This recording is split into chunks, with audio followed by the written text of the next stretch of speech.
Hello, everyone, and welcome to the second Pokemon Movie Club. I am Marty. I am joined by Birdkeeper Toby Hello. and Cerebi Joe. Today on the Movie Club, we are going to be talking about Pokemon the Movie 2000, the second Pokemon movie that did not come out in the year 2000. It didn't? It didn't in Japan, no, but it did everywhere well, else. it did here. So, they don't but then- call it Pokemon 2000 in Japan. They don't. They call it Pokemon the Power of One, right? No, they No, call it they- Revelation Lugia. It's Revolution. Well, actually, How it's many- Mirage Pokemon Lugia Revelation. So it is neither the 2000th movie in the series, nor did it come out in 2000. And it's got two other names, which is the Power of One and the Revelation of the Mirage Pokemon Lugia? Well, it did come out in 2000 Yeah, in and the I mean, West. you gotta think about the Choose year a 2000. name. I know you were like, I don't know, one, Toby, when this film came out. But One? I was 6, actually. Oh. like, yeah. But the whole Y2K and playing on things being 2000 was Yeah. kind of like the thing, Kind wasn't of a big it? deal. Yeah. So they were just capitalizing on that. And yeah, so release info. Joe, Okay. obviously we've discussed, it came out in 1999 Yes, so in Japan. On July 17th, 1999. And how long did it take? A year. get- Like Well, pretty 1 much year and exact- 4 days. 1 year and 4 days. That's not bad. And where does this fit in with where we were at in the anime at the time? We were in Orange Islands, It was around when Charizard started to obey Ash. right? So in the whole Orange Island, like, what was this before? Because obviously in the Orange Islands there was an episode with a baby Lugia. That was No, in the World no, that was in the Oh, was it? Whirl Islands, Johto. Yeah. Oh, okay. There you go. I apologise, bad but I memory. remembered that there But was they an did island. reference the Um, movie. Yeah, it was like right after Charizard chills. Well, that's how it is in my anime. But you say they did reference the movie in the show? Yeah, they mentioned seeing a Lugia in the Orange Islands in that. Oh, that's right. They mentioned having seen it before. Yeah, that's right. I always remember feeling that they didn't give any Ho-Oh much love in the early days, because obviously Ho-Oh was in the first episode, but in the Pokemon Johto intro, it starts with Ho-Oh and Lugia flying at each other. It either starts or ends that way. I can't remember. I think it starts that way. And I just remember being like, cool, so presumably the next movie, the first movie, Mew versus Mewtwo, the second one, Ho-Oh versus Lugia. And then that's not what we got at all. And hilariously, at the end of the Arceus movie, they had a preview trailer which had Lugia and Ho-Oh fighting. But Heart Gold, Soul Silver? Yeah. Which And- didn't happen. No, it was Zoroark and the Beasts. Ah, okay. Yeah, Ho has been solidly screwed out of its movies since. a little bit, yeah. Now you think about it, because Since right at the it's not beginning, even the third movie focus as It well. had to wait 20 years. It was in the first episode. It wasn't in the Johto series. I mean, they talk about Ho in the Johto series. They talk about it in Equity, but I don't think you actually see it again until the episode before Ash goes to Hoenn. That I is think. correct. Yeah, I was fully expecting a correction there, so that was yes, go me, point Toby. But yeah, I remember feeling. And obviously, because we've heard a lot about the Space World demo as well, I feel like Lugia was pretty much made for this film. I wouldn't say that. Like, that's No, how you don't say Well, things like that. That's well, not true. the whole- Pokemon aren't made for the movies. Well, you know what I mean? Like, it wasn't in the Space World demo, and there's some people have said online that it was kind of like one of the later ones made for the generation. Well, you can't and really then- say that. You can't say how the development went for it. Okay, I'm being told No. off. You are. You're But wrong, Marty. It was arguably a later. No, because they'd have Okay. had to have started making this in 1998. That's when the plans were made, and it takes a while to animate a Yeah. movie, so That's over a year and a half before the games came out, so... Let's move on. Of course, it's not the only legendary in the movie. We did get Moltres, Zapdos, and Articuno, who are they in the show in the Indigo League? I know Moltres' flame is talked about for the Indigo. Oh no, is that Johto actually? No, that's Hoenn and Kanto. Right, yeah, but then you don't see an Articuno. Oh no, you do, because Todd Snap is chasing after Articuno, That's right? in the Johto episode. That's Johto. Ah, there you go. And then Zapdos. Like, obviously, one of the first mentions we get was when Ash's in the Pokemon Center early days, and then there's that plaque on the wall with an Arcanine. With not just Zapdos, Articuno, and Arcanine. Yeah. Yeah, legendary Pokemons and all that. And it's an interesting thing because in this movie, and they did kind of the same thing with Ho-Oh and Marshadow in the latest movie, where they implied this sort of connection between between Lugia, Moltres, Zapdos, and Articuno that doesn't really appear anywhere else in Pokemon lore. The only connection that I have ever found to that is like in XD Gale of Darkness. Basically, any game where you can find a Lugia, more or less, you can find Moltres, Zapdos, Articuno, apart from Gold and Silver. Even Mystery Dungeon games in Mystery Dungeon Red and Blue, they're in the same friend area. And it's the same deal with, like, the legendary beasts in relation to Ho-Oh. Pretty much all apart from one of the Ranger games, if I'm remembering my research right, pretty much always the beasts are linked to Ho-Oh and the birds are linked to Lugia. I've never noticed that until you just brought it up. You know, Colosseum has Ho-Oh and the beasts. But there's definitely more lore in games tying Ho-Oh to the beasts than there is Lugia. That isn't actually, it's not, you know, we don't know, there's no story about, you know, these 3 bird Pokemon that died in a burning tower, so Lugia revived them. That doesn't exist. So we don't really know what, if any, connection there is, other than they just like to hang out, which just interests me. It fascinates me. Okay, so for those, just a quick summary of the film. I will read the moment where I read from the new and the old blurbs, just to refresh us for those who haven't watched it recently. The power of one gets set for an unforgettable adventure featuring all new Pokemon. Not many new Pokemon, but we'll go on to that. An ancient legend comes true when Pokemon Articuno, Zapdos, and Moltres are disturbed after centuries of harmony.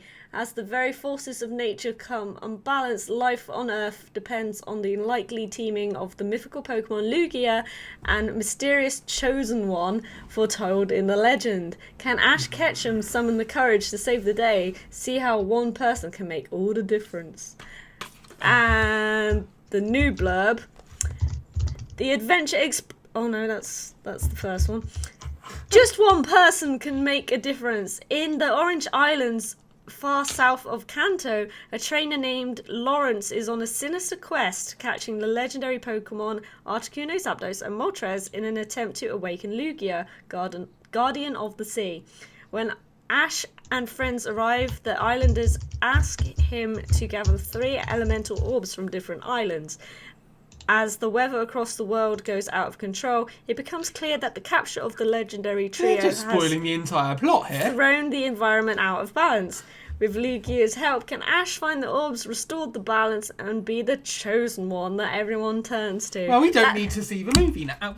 Oh, and Joe just takes out his headphones. Can you... Right, so... what do we think of the story? Okay, can I just... Not what I think, but a solid 17% on Rotten Tomatoes via critical score versus audience score, which is 55%. The critics saying, despite being somewhat more exciting than the previous film, this kiddie flick still lacks any real adventure or excitement. What it does contain is choppy animation, poor voice acting, and doesn't match up to virtually anything out there. Obviously, I disagree. I am part of the audience score who go, no, this is one of the better movies. I really like How dare you? Pokemon movies. Talking of animation, though, it is much better animation than the first. I think they obviously got they upped their set, like, because they knew what Pokemon had become, and they'd definitely, it was a lot tidier, and also the use of 3D animation as well. I was rewatching the Blu-ray remaster, and there isn't as much change. No. You say, as what the first film had. No, the first movie had a lot of changes. They had a lot of changes. 1999, 2000 was solidly in the middle of Pokemania, right? Like, that's like prime time. It was big right then. And Pokemon was a big deal. It's back again. The spaceship, aircraft thing, whatever that is, it was 3D animated, and it looked pretty solid, to be honest. So they definitely... The only thing jarring really was Lugia's whirlpool when that came up out of the water. That looks awesome! No, it looked like it was just pulled out of Reboot. What? I don't know. Oh, I just dated myself. Yeah, there. probably. I don't know what Reboot is. I don't. But yeah, no, I thought the animation was much, much better and tidier. You know, the big thing that I find with this film that I think stands out over almost any other Pokemon film is the soundtrack. The music for this film is really good. And even down to Lugia's Cry, which I think famously any Pokemon fan could just start humming straight away. Right down to like the action sequences where Ash and the gang are heading to one of the islands, and they've kind of got this like very actiony sequence to the more mysterious bit of music as the storm comes in. All the music is really solidly done in this film. And even when it goes to the credits at the end, it's pretty much Lugia's theme with lyrics. And then Westlife. Which, by the way, is it Herman Cain, the senator, the U.S. senator, famously quoted the lyrics of that movie as one of his campaigning speech. He said during a speech in Atlanta, "Life can be a challenge. Life can seem impossible. It's never easy when there's so much on the line. But you and I can make a difference. There's just a mission for me and you. Just look inside you and we'll find what you can do." And apparently these are lyrics from... I knew about the Mewtwo Strikes Back thing when, was it Obama said about it's what you do with the gift of life. Yeah, I know about that. I didn't know about that one. That's quite funny. I do have a few issues with this film and stories. Right, so you got two things going on. So this bird catcher, bird keeper, bird stealer, wants to capture the legendary birds to get Lugia to appear to catch Lugia. Okay. Why didn't he just use Pokeballs? And then Ash and friends arrive on this island. They're all arrive in like ceremony gear and that, and Ash has to go and get these orbs from the island. We never really find out why, other than it's just tradition. That's the ritual. It's kind of a trope with things. You gather 3 things, then you can get 3 pendants, and then you get Master Sword and things like that. Exactly. It's a very common trope in fantasy things from Japan. So I want to know how often they do this ceremony, because we learned that Melody, the girl, it was her sister that did it once a before year, her. right? Was it once a year? I must have missed that. Okay, who puts the orbs back? How did they reappear? I mean, I assume they just go island to island. The vibe I got is that it's a dumb ritual that they do every year that is not difficult, but the storm is what made it particularly difficult. Yeah, and then that just tied in with, okay, so Ash goes to Ireland and the Birdsman. Gonna get the feeling that the birds don't like each other, and then this whole, because he captures Moltres first, that just disturbs things, and then they're like, oh, okay, so this can be my island now because Moltres isn't there anymore. And obviously Ash is going around trying to get these orbs, and the whole weather disruption messes that up. But how did the orbs get back? Someone puts them back. They send someone back with them. They've got boats to go between islands. Yeah, I know. It just seems the biggest logical issue I had with the film was when the ceremony began, and then Ash, this 10-year-old kid who doesn't know the area, goes, well, I gotta go tonight because I'm the chosen one and whatever. Not one of the many adults who have lived there all their life, who are seafaring people during a time when a storm is hitting the news, the national news is describing as one of the worst storms ever. No one goes, kid, seriously? Just wait until the morning. There's no responsible adults not a good idea in the Pokemon universe. Definitely someone was on track to get killed. Ash being the chosen one. You told me this is not how it plays in Japan. No, really. in Japan it was like Ash is like the one for the ceremony. He was chosen there, but he's not like the chosen one in history. It's like there wasn't like, and the world will turn to Satoshi. Yeah, because that doesn't really translate. No. So that was a dub. That was a very dub thing, I guess, to, hook the kids. It's like, Ash is the hero, rather than Ash is just a schmuck who ended up there in the right time. The Misty girlfriend thing. That was very dub pushed. There was some elements of it, but it was more friendship-based than... It resonated with this audience, okay? But it was still very dub forced. And also, like, why do people push that so much? They're children. Because when we watched it, we were children, and we didn't know why Melody was so cool. But like now we know why she's really cool. But when I watched it at the time as a kid, I was like, "Who is this girl? She's so whoo." Okay. Very awesome. Wow. I can see why Misty got jealous. Yeah. So the dub changes the elements of this film. Yeah, you see that a lot early on with the anime and with the movies. They change it to make it more approachable to the audience, but they change it too much sometimes. Like in the Hoenn season, there's this character Morrison. He's often found eating rice balls, chasing his rice balls, but they turn it into a sandwich. So you see Morrison running over a 6 foot long, 6 inch sub, which is just somehow rolling. It's just it's weird small things like that, but it's true. It does appeal to different audiences differently. I mean, it's like the difference between Zootopia and Zootropolis, right? It's just we feel that this slight change is going to make it more appealing in this market, and presumably a lot of research has been done to make those decisions. Maybe Western audiences, Western kids do care more about the romantic goings on of Misty and Ash and Melody, whereas like Eastern audiences maybe just don't care about that stuff, and that's cool. Awesome. Why not? Do you know what? There was one other big logical flaw I found with the film. There's a point in the film where Lawrence, captures, has caught Zapdos and has caught Moltres. And he's warned by his incredibly smart AI. Siri sort of says, "You've captured something more." And he goes down to the bunker and he sees Ash and the gang. And rather than going, "I'm committing some kind of level of criminal activity here. I'm a multi-million, millionaire super maniac or whatever."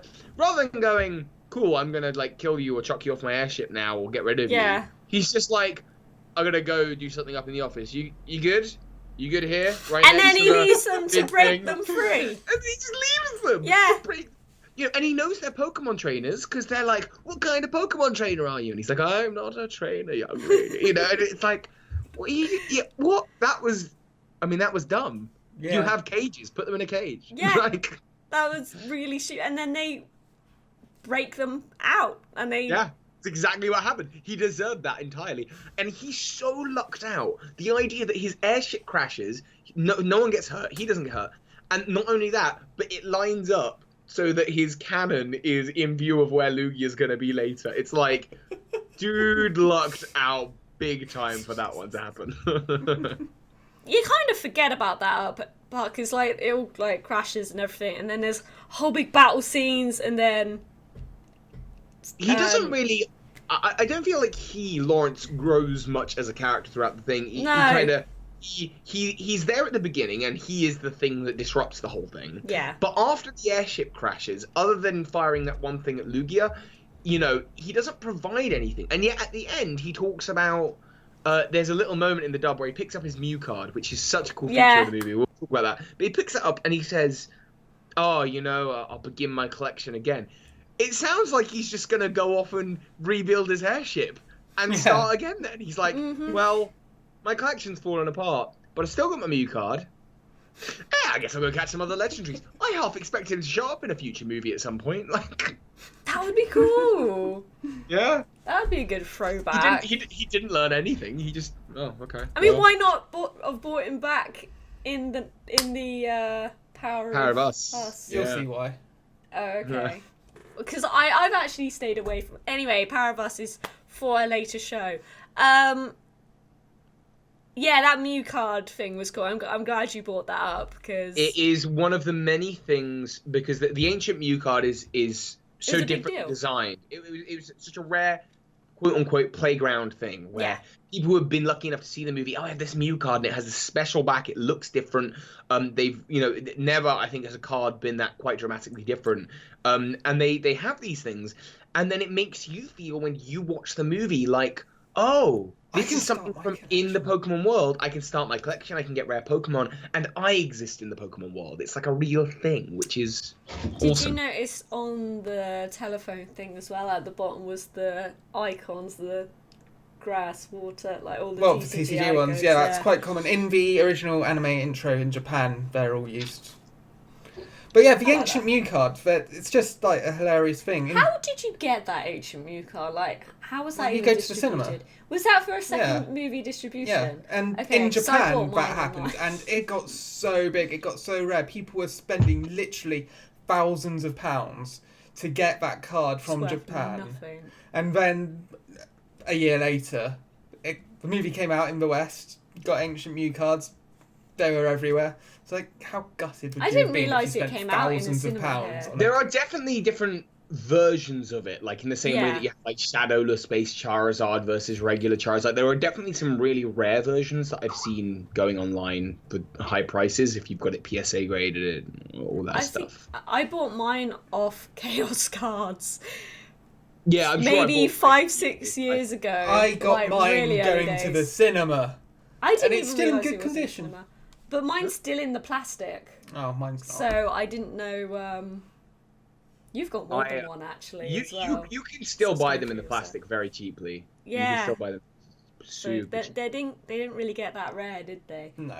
Anyway, back to movie talk. New Pokemon, because obviously Orange Islands. This came out 4 months before the Gold and Silver release. So in Japan. In Japan, yes. And so we've got Slowking, Lugia, and in the Pikachu short, which we haven't spoke about, because it's not great for a Pikachu short, we got Hoo-Hoo, Elekid, Bellossom, and Ledibur. Elekid is actually a point which ties it into the anime, because in one of the episodes, Tracy comes up with to show Professor Oak an image of a Pokemon that he saw. It was the head of the Elekid.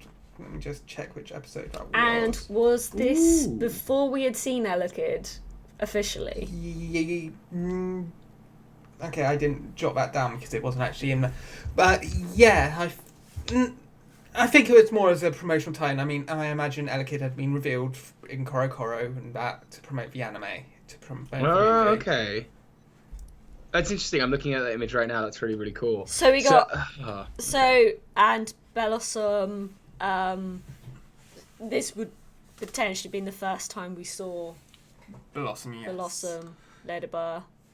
I mean, some of them were in demos. And the Space They World were demo. shown a lot. It was like with Donphan and like with Ampharos, they were shown to tie in with Gold and Silver. It's really interesting that you said those 4 Pokemon, because I remember being at school and being on the playground and someone screenshots. I remember someone having a set of figurines, and they were Bellossom, Hoo-Hoo, Ledibur, and Lugia, and Elekid. And I remember looking at I have all those figures now, and I remember seeing all those figures belonging to people at the same sorts of time. And I'm just like, oh, I wonder if there was like a movie promotional pack or something like that with a bunch of these figurines in, like a Tomy, or whatever. That's really cool. And it also had Marill in it. Oh, and Marill. But we already saw Marill in the first short, and obviously being one of Tracy's Pokemon in Orange Islands, people. But it's still a Gen 2 Pokemon in a Gen 1 movie. And before Gen 2 game was out, it was like Togepi. Yeah. And Marill is my favourite Pokemon, and Marill's great. So yeah, that was 1, 2, 3. Yeah, telepathy. Slowking's involvement. Okay, so I was happy because the quota. No one actually said it's telepathy. It did. No, did they? Yeah, I swear When? Ash said it. Oh no, Ash said, oh. No, they just go. You can talk. Yeah. But no one says the word telepathy, which I'm really happy. And then at. obviously That's great. Lugia, like, is Also all, like talk. making that, you know, musical voice But, you know, sounding, and then he just suddenly talks, and It no one kind thinks of- anything of it. Also, it has a very like blokey voice. It's like the song, and it's like, ooh, you're sly. No, I mean, it makes sense with both of them a little bit because they are potentially powerful psychic Pokemon, and so you can kind of just about get away with it with them. I didn't feel it was out of place. Slowking was. Slowking, I get how Slowking is telepathy, but really didn't get have much point in the film. in the movie. Yeah, at no. all. It just It was more felt- comic relief and then exposition.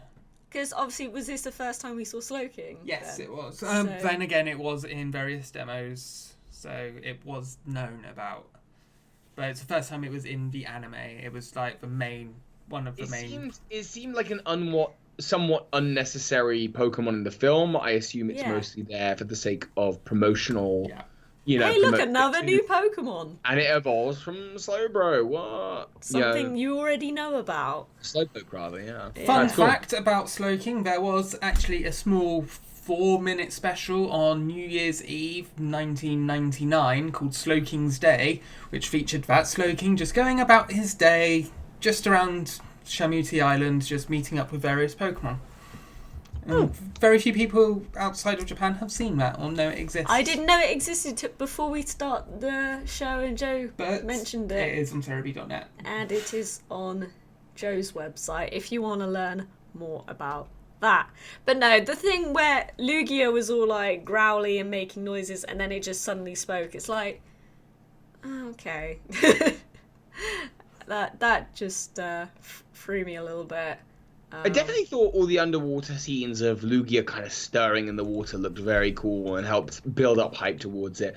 And surprisingly, even with 4 legendary Pokemon, it didn't feel too cluttered because not just Atlas Articuno in this film are more or less just copy-pastes of each other. They're not trying to be big characters. They are really just baby Lugias that are combined more powerful than it, but alone are weaker kind of thing. They don't... You know, they're great. They're like, they don't take away from it. I think they just add to it. I think they're good. When they knock out, because obviously big fight scene, and when they knock out Lugia and it's like just falls into the water, like, oh, Lugia got defeated. Yeah. That was very underwhelming. They were doing all these big attacks, but it seemed like the attack that got him to just faint was not that big or a special of an attack. And it Pokemon was can quite... take many thunders, but it might be the quick attack which finally takes it down. Yes, Joe. And then, obviously, Melody brought it back to life. I mean, there are some bits of this movie which are a bit dark, like when Team Rocket sacrifice themselves and they start just saying about how they had a nice life, and then Meowth says, let's just say, we're going to die. And then they crash into the water. That's like... Team Rocket were really good in this film. They were. They interacted with Ash and the gang. They had some solid saved them. jokes I didn't understand as a child at the beginning. They then decide to do a spoof of their intro of their gag as like, we're going to be good guys and help out and save the day, which was really lovely. And they felt like part of the plot. They weren't sidelined like they were really in the first movie. Yeah. And then at the end of it all, they have a little moment with Slowking as like a little comedy, you know, like That's good. comedy scene. I That's felt Team bad. Rocket were really well used in this film. Probably one of the best films ways they've been utilized in the films. Yeah, no, I can agree with that. Yeah. And I even wrote on my notes, I like how when they like prepare for trouble, and I was just like, I don't have time for your stupid motto today. or Yeah, whatever time for your it motto today. Yeah. said. I like I also liked there is something really nice about like Ash is doing all the Chosen One stuff, and he gets his orbs, meets Slowking, and then they realize that, oh, actually, this isn't just some dumb ritual. There's this whole big prophecy thing at stake. There's a really nice scene where, and I don't agree with the bad voice acting at all that Rotten Tomatoes gave, because there's this really lovely scene where Ash is like, but what if I can't do it? Like, what if I'm not able to do it? And granted, he comes around really quickly. All it requires is like the girls, Misty, you know, giving some attention. You can do it, and then he's like, "Oh, okay, I can do it. I'm the chosen one." Well, his Pokemon helps. I think he cares more about what his Pokemon's saying that. It's true. Misty So and Melody. Did the prophecy foretell that what was his name? Lawrence was just going to try and catch the birds and mess things up, or was this going to happen anyway? It's what happens if you disturb the harmony of a fire, ice, and lightning. So an ancient prophecy knew someone would Titans come wreak along with destruction upon the world in which they clash. airship and which just happened to be timed around Ash arriving at the island. And you know, I think Lawrence is a dumb criminal. He should have timed his thing to not be around the time of this special ritual that's going on, because he knew people would be traveling to those islands to, you know, just to see the orbs, that kind of thing. Like, he's a really bad villain. He's not good. He's not smart. Actually, come to think of it, thinking of the films and Pokemon villains, yeah, he's really not that great. He kind of becomes, I mean, he becomes the secondary antagonist halfway through the film when Moltres, Zapdos, and Articuno break free. The moment that happens, they kind of become a separate. He kind of becomes a secondary villain, and doesn't really do much more after that. No. Yeah. But seriously, just leaving them out of captivity to break the birds free. I mean, he's stupid enough to think that those things were strong enough to be able to stop them coming out. Maybe he just thought they won't be able to get in those traps. Mm-hmm. Yeah. But at least this film wasn't riddled with mistakes like the first one. I didn't. No, they did do a better job with it. I didn't find any mistakes. Was there any that I missed? Jumps to mind. They were a bit ambitious at one point where they had all of the Pokemon lined up at the water's edge ready to help. But there are That's a lot of animating. There's a lot of animating, but so I think there was a lot of copy pastes around the place. Like, okay, we'll just have a few. Standard. That's animation. standard. And yeah, you can't really expect that much more. And of it's it, like all the Pokemon in the world, they're just Kanto Pokemon. Yeah, it's amazing that. Because they feel like they have to help, even though they can't. Yeah, but the Pokemon from, you know, Johto and Hoenn, they just don't care. They don't care. They're like, this world needs screwing. Well, you know, they were probably Thanos there, but we just didn't see them. They were just shown, like, immediate around Orange Islands. And I'm sure that those would just be the Kanto, were there as well. I think that's all my notes. Other than that boat would have got wrecked going up those stairs with that sail. Yeah. Like, I'm looking at it like, I hope they have boat insurance would not on that. be able to do that. No, I don't know. All boats go upstairs. What are you on about? Even with a sail like that, it would just go clunk, and the stairs would just get wrecked behind it. The bottom of that boat would have just... No. I don't buy that. But overall,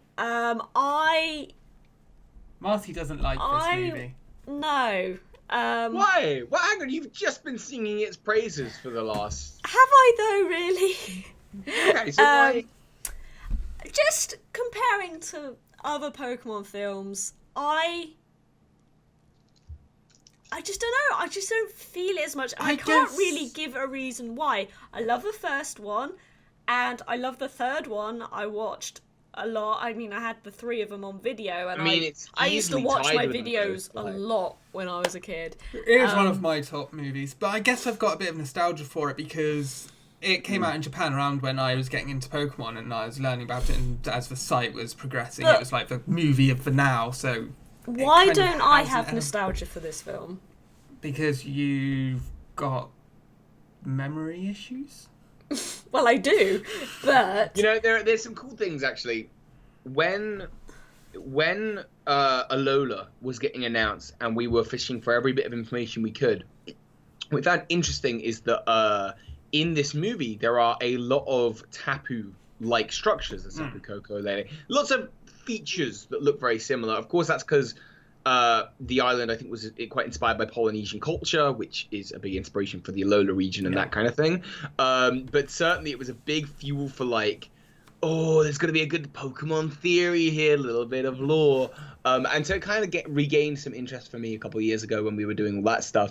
But sadly, there was never a tie. I don't think I've ever made a single video being like, and here's the direct connection between Moltres, Articuno, and Articuno and the Tapus. There isn't one, but just food for thought, interesting stuff. Yeah, no, that's Actually, no, there was a connection because the Alola is kind of, in my mind, if anyone's ever wondered, are we going to get an Orange Islands game? I kind of think Alola is sort of it. No, Sevi Islands and Fire Red and Leaf Green. Well, Sevi Islands, obviously. But Alola does a lot of the same functions, not real Pokemon gyms, more like challenges, trials, the Alolan forms, variants that we got to see in the Orange Islands. Yeah, I can see what you mean there, yeah. A lot of the same inspiration of culture. I think there's a few definitely think they take some part of it. Certainly the Orange Islands is supposed to be a much bigger archipelago than Alola. And the Sevi Islands is a lot closer to it. But like I think in terms of like culture and lore, the Alola region kind of has become that. I wouldn't expect now to see an Orange Islands game. Like not that I ever would, but like I think that's the closest we can hope for now at this point. Unless they do Sevi Islands again. Let's go! I don't know, probably not. But yeah, don't worry, it's just one page.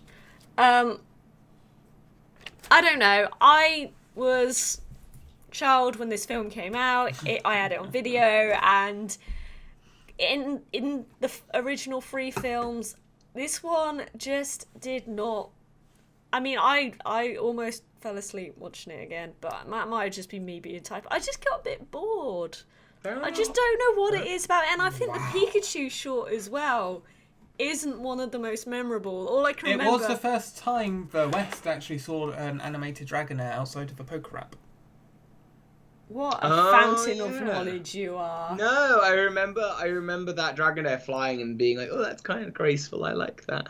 I don't remember watching... I don't remember watching this film... I don't remember watching the short. I remember watching the film. I also remember a lot of media surrounding the film and like things like the Pokemon handbook, and it would talk about the Sevi Islands. It would talk about the Orange Islands and the rare legendary birds that you could find there.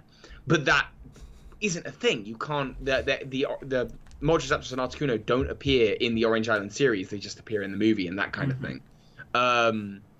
And I remember a lot of the media surrounding it. I remember the Southern Islands cards that came out. Those are nice cards. They are You've gorgeous. got them. I do, I've got them as well. They're cool.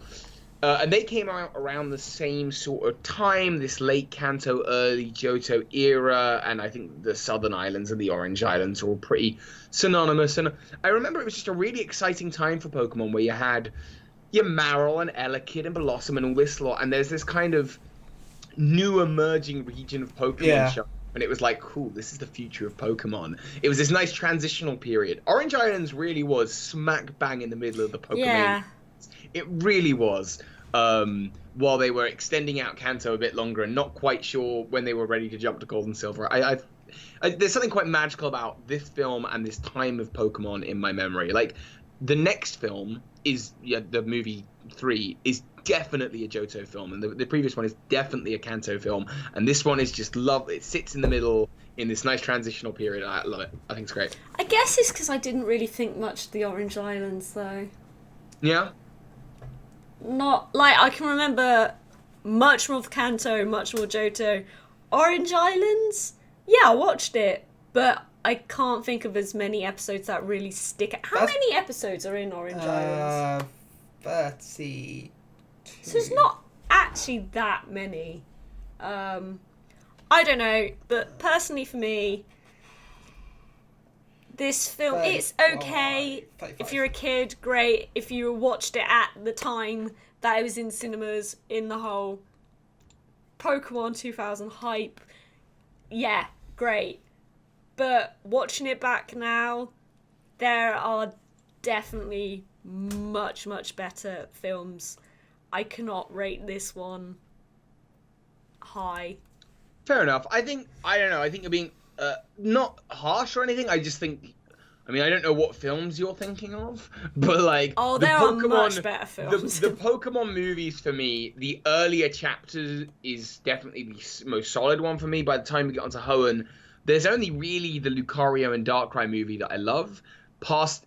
Other than the Lucario and Darkrai movie, and then anything pre-Hoenn, I'm pretty not sold on the films. I'm trying to see it like critically and as an adult now as well. I'm trying to not look at it through nostalgia. Because if I was doing that, I mean, I should love this film if I was looking at it through nostalgia, because I was 10 and the thing is, if I was looking at any of these films critically, they'd all be getting terrible scores. I don't think the Pokemon movies are. They are no Citizen Kane.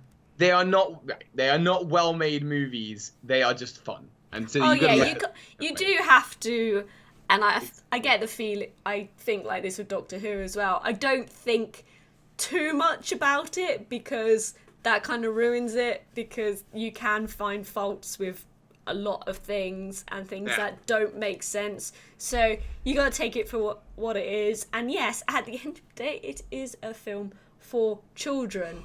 And when I was a children, I very much enjoyed this film. When you was a children. When I was a children. Joe, you wasn't quite a children when this film I was still a child. My only thing I can think about this film that hasn't been mentioned is brief shout out to Brock, who made a lovely little cameo in this film. That was a nice cameo, yeah. Just running in the background. Yeah. Oh, actually, also Delia Ketchum having a nice little role in the movie. Just not really, just at the end they decided to throw a heart wrencher in there after the world nearly ends and everything. His mum goes, but do remember, like, I love you. And it's like, my mum loves me too. See, that's another thing that changed, because she was a bit more chastising of Ash risking himself. Right. Being immature and doing it in Japan, I think. I do. Saving the world. One last note, talk about Ash's mum, when the whole weather changes at the beginning, and you do see a little slight, there we go, good timing. Mr. And Mime. when the weather all changes, and Oak comes along and says, "Oh, hello, Delia." Mr. Mime's right there. I was like, wow, rude. Don't acknowledge Mr. Mime then.